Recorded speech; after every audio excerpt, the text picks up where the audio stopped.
Well, never a truer word spoken, which is why I'm forking lots of this lovely leaf mould into the planting hole. Really going to help to improve the structure of the soil, and it's very, very heavy just here. And of course it's important to do that when you're doing a long-term planting. And far from just becoming somewhere quiet where nothing much is going on, the winter garden is full of some of the most wonderful shrubs, some of my favourites. And the added bonus is you get really good scent with most of them. And this one is a daphne. It's called Daphne Ballua Jacqueline Postel. It's evergreen. It can be actually semi-evergreen with a particularly harsh winter. And it gets to about 2.5 metres in height. And the best thing about it is that you get wonderful flowers. They're white with sort of tinge of pink and purple, and the perfume is so strong you can literally smell it from across the garden. The other thing with daphnes is choose where you're going to plant them carefully to begin with, because they don't much like being disturbed once they're established.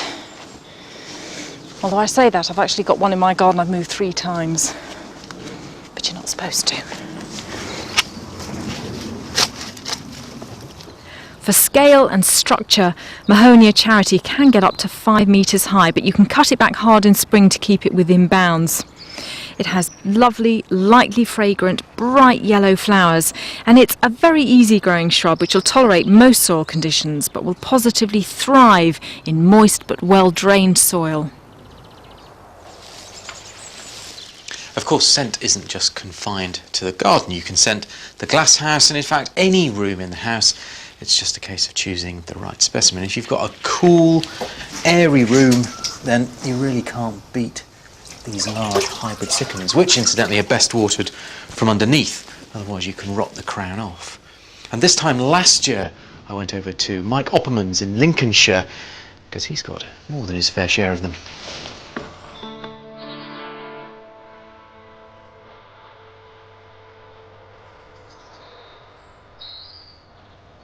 Walking into a glasshouse like this is just staggering. A sea of cyclamen. How many have you got altogether?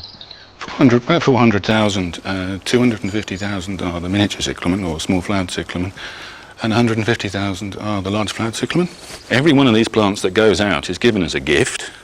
It's given as a Christmas present. If you're in trouble with your wife, you take a plant home and you sort of put it in the door and hope that she doesn't throw it back at you. You're just an old romantic. You're a romantic commercial grower. I didn't think I'd ever meet a romantic commercial grower.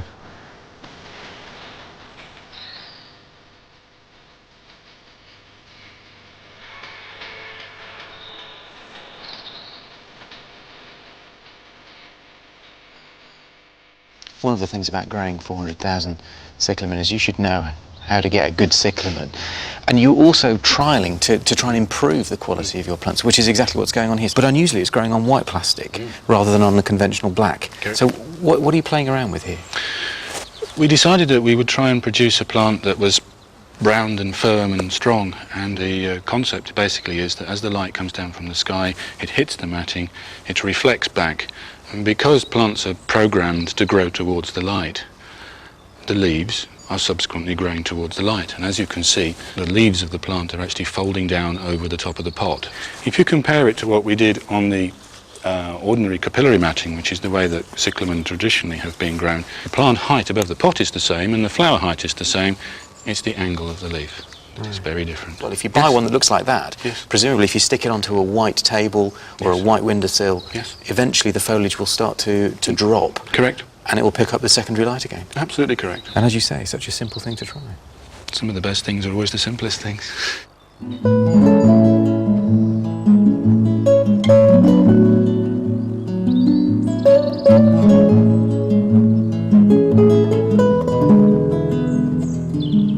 One of the things about your cyclamen production is that it's all so uniform, except this.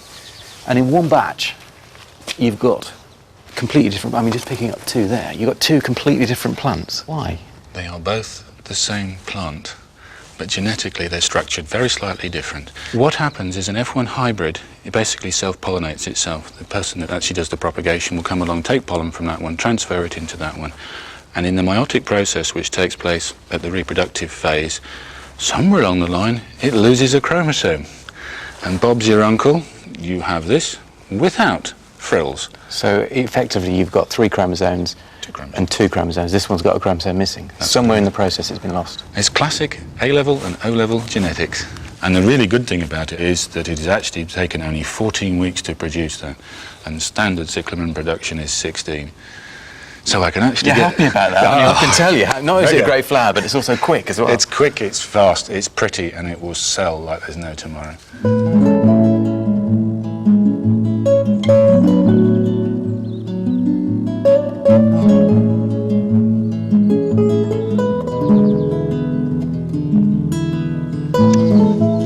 There's certainly no denying the vibrancy of flower colour, but it is worth remembering that most of those large flowering cyclamen that are available in supermarkets and garden centres at this time of the year aren't fully hardy, so a cool kitchen windowsill is perfect for them. However, if you look around, you can find hardy forms, and this is one of them, cyclamen purpurescens. You can either leave it outside, or if you keep them in a pot, just pop them onto a cool windowsill inside and it'll fragrance the whole room. Another group of plants that also provide delicious fragrance, and a lot of them come from the med, are the herbs. And they also like really well-drained conditions. And autumn and winter is a pretty difficult time for them with this sort of damp, claggy weather.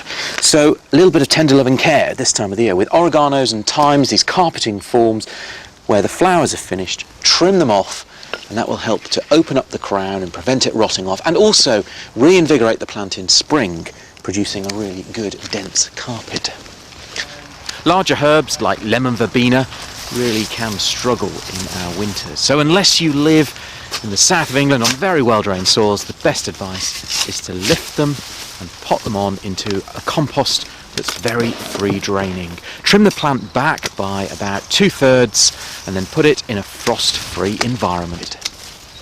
But if you want the fresh foliage of herbs, then you can either dig up your herbs out of the garden, put them into pots like this mint here, this is the Tashkent mint, trim it back good and hard. Put that onto a warm kitchen windowsill or heated glass house and it will start to grow, and within a few weeks you'll have fresh shoots that will make the best mint sauce. Can't beat fresh herbs, can you? Well, fresh herbs in the winter too, if you can get that, that's fantastic. Yeah. I don't know how these will do in the winter. It'll be interesting, but look at the summer growth. The lemon verbena, lemon balm, the rosemary has really shot on. I'm quite impressed. It's great, I'm really pleased, but it is very wet, heavy ground. Not so good for